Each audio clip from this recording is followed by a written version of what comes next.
Assalamualaikum warahmatullahi wabarakatuh. Kami dari kelompok ke-11 ingin mempresentasikan tentang munasabah Al-Quran. Sebelumnya saya akan memperkenalkan diri. Saya Afwa Zina Sulha. Dan saya Maslina Novitasari. Baik, langsung saja. Yang pertama saya akan membacakan latar belakang. Al-Quran merupakan sumber acuan nilai, sikap, serta perilaku umat Islam. Sebagai acuan tentunya Al-Quran harus dipahami terlebih dahulu, baru kemudian diamalkan. Upaya pemahaman Al-Quran tersebut dapat dilakukan berbagai cara melalui ilmu asbabun nuzul, munasabah, serta lainnya.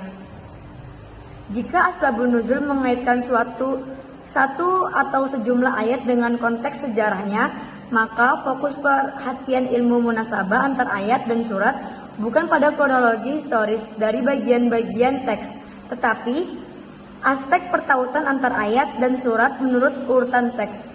Bagi para mufasir, ilmu munasabah lebih penting daripada ilmu asbabun nuzul. Selanjutnya, pengertian munasabah akan disampaikan oleh teman saya.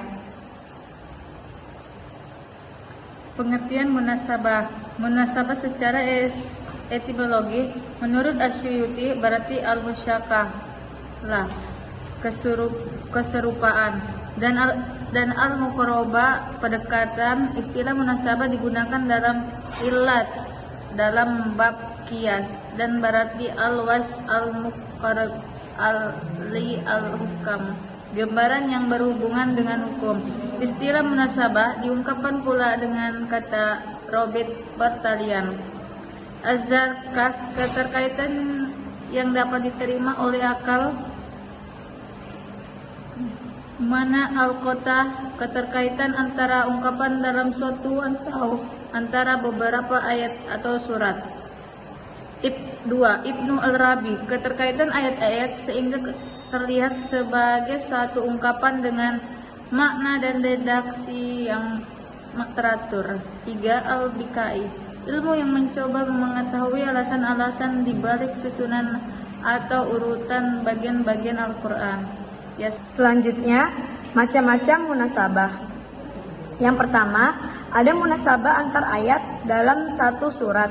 Kolerasi antara ayat-ayat dalam suatu surat yang membentuk kesatuan makna dan konteks. Yang kedua, ada munasabah antar surat. Keterkaitan antara satu surat dengan surat lainnya, baik dalam hal tema, tujuan, maupun penutup dan pembukaan surat. Yang ketiga, ada munasabah sebab dan akibat.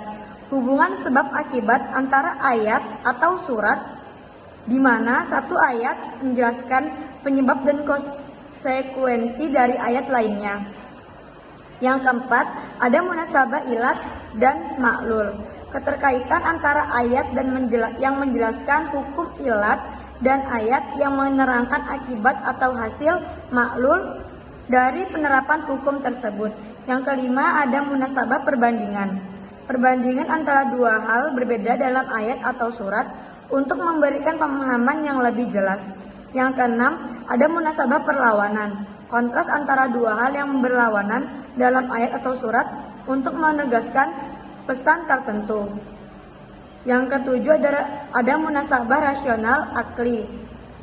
Kolerasi yang logis dan rasional mudah dipahami oleh akal manusia. Yang kedelapan, ada munasabah imajinatif, khayali.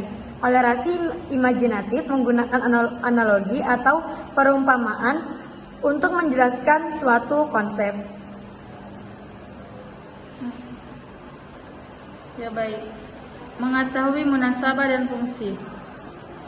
Para ulama menjelaskan bahwa pengetahuan tentang munasabah adalah bersifat ijtihad, artinya ditetapkan berdasarkan ijtihad dan tidak ditemukan riwayat langsung dari Nabi atau sahabatnya.